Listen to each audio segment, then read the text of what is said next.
उत्पत्ति की पुस्तक बाइबल की पहली पुस्तक है और इसकी कहानी दो मुख्य भागों में बटी हुई है। अध्याय 1 से 11 हमें परमेश्वर और पूरे संसार की कहानी बताते हैं और फिर अध्याय 12 से 50 आते हैं जो परमेश्वर और केवल एक मनुष्य अब्राहम और फिर उसके परिवार की कहानी पर ध्यान केंद्रित करते हैं। 12वें अध्याय की शुरुआत में ये दोनों भाग एक कड़ीनुमा कहानी से जुड़ जाते हैं। ये रचना हमें एक प्रमाण देती है कि इस पुस्तक के संदेश को समग्र रूप से कैसे समझा जाए और कैसे ये पूरी बाइबल की कहानी का परिचय कराती है। ये पुस्तक परमेश्वर द्वारा बाइबल के दूसरे वाक्य में बताई गई इसकी बिगड़ी दशा और अंधकार को ले लेने से शुरू होती है। परमेश्वर इसमें से सुव्यवस्था और सुंदरता तथा भली बातों को उत्पन्न करता है। वो एक ऐसा संसार बनाता है जहां जीवन फल फूल सकता है। परमेश्वर मनुष्य नामक इन प्राणियों की रचना करता है जिन्हें इब्रानी में आदम कहा जाता है। वो उन्हें अपने स्वरूप में बनाता है जिसका संबंध परमेश्वर के इस संसार में उनकी भूमिका और उद्देश्य से था। मनुष्यों की रचना इस संसार में परमेश्वर के चरित्र को प्रकट करने के लिए की गई थी। उन्हें उसकी ओर से संसार पर राज्य करने के लिए परमेश्वर के प्रतिनिधियों के रूप में नियुक्त किया गया है, जिसका इस संदर्भ में ये अर्थ है उसकी सारी क्षमता का उपयोग करना, उसकी देखभाल करना और उसे एक ऐसा स्थान बनाना जहां और भी अधिक जीवन फल फूल सकें। परमेश्वर मनुष्यों को आशीष देता है, ये इस पुस्तक का मुख्य शब्द है। वो उन्हें एक वाटिका देता है, एक ऐसी जगह जहां से वे इस नए संसार की रचना करना शुरू करते हैं।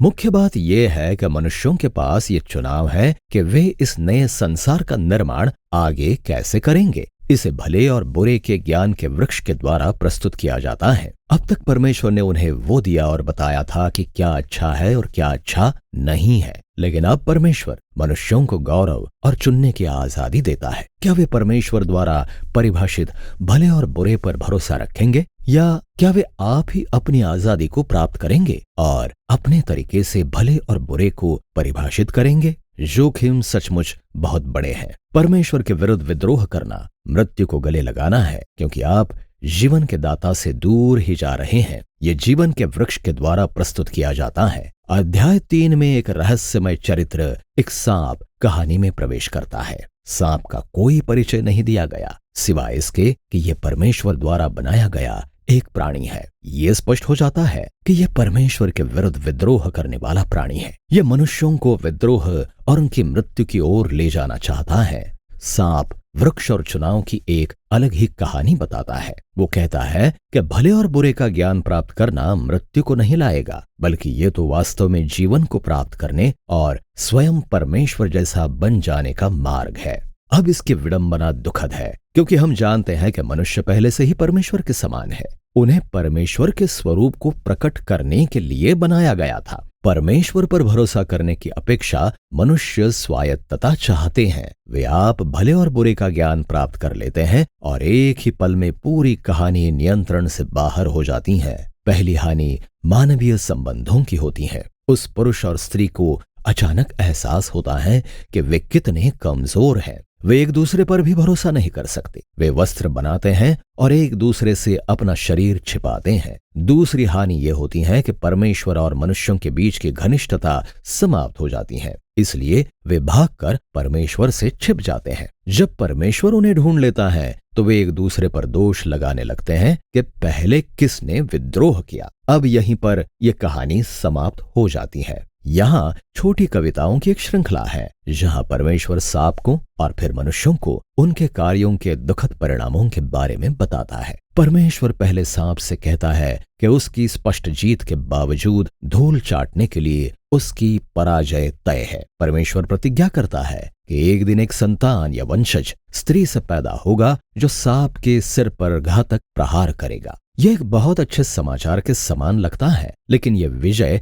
एक मूल्य चुकाने के साथ आएगी, क्योंकि जब सांप को कुचला जाएगा तो वो भी उस वंशज की एड़ी पर घातक प्रहार करेगा। यह इस घायल विजेता की बहुत ही रहस्यमय प्रतिज्ञा है। लेकिन कहानी के अब तक प्रवाह में आप देखते हैं कि ये परमेश्वर के अनुग्रह का एक कार्य है। मनुष्यों ने अभी अभी विद्रोह किया और परमेश्वर क्या करता है? वो उन्हें बचाने की प्रतिज्ञा करता है, लेकिन यह मनुष्य के निर्णय के परिणामों को नहीं मिटाता। परमेश्वर बताता है कि अब उनके जीवन का हर पहलू, घर पर और बाहर, उनके विद्रोह के कारण दुख और पीड़ा से भरा होने वाला है और ये सब उन्हें उनकी मृत्यु की ओर लेकर जा रहा है। यहाँ से कहानी नीचे की ओर बढ़ती है। अध्याय 3 से 11 विद्रोह के व्यापक प्रभाव और हर स्तर पर टूट रहे मानवीय संबंधों के बारे में बात करते हैं। यहाँ दो भाइयों की एक कहानी है जिनका नाम कैन और हाबिल है। कैन अपने भाई से इतनी ईर्ष्या करता है कि वो उसकी हत्या करना चाहता है। परमेश्वर उसे चेतावनी देता है कि वो इस परीक्षा में ना पड़े, लेकिन वो ऐसा कर ही देता है। वो मैदान में उसकी हत्या कर देता है। कैन तब एक नगर बसाता है जहां हिंसा और अत्याचार का राज होता है। इन सब बातों का वर्णन लेमेक की कहानी में है। वो बाइबल में पहला पुरुष है जिसकी एक से अधिक पत्नियां थी। वो उन्हें धन की तरह इकट्ठा कर रहा है और फिर वो एक छोटा गीत गाता है कि कैसे वो कैन से भी अधिक हिंसक और बदला लेने वाला है। इसके बाद हम परमेश्वर के पुत्रों की एक विचित्र कहानी देखते हैं जो दुष्ट स्वर्गदूतों को दर्शा सकते हैं या फिर उन प्राचीन राजाओं को जिन्होंने दावा किया था कि वे देवताओं के वंशज हैं। लेमेक की तरह उन्होंने जितनी चाहते थे उतनी पत्नियां रखीं और उन्होंने नपीली लोगों को उत्पन्न किया जो पुराने समय के महान योद्धा थे। जो भी दृष्टिकोण सही हो, बात यह है कि मनुष्य ऐसे राज्यों का निर्माण कर रहे थे जो परमेश्वर के संसार को हिंसा तथा और भी अधिक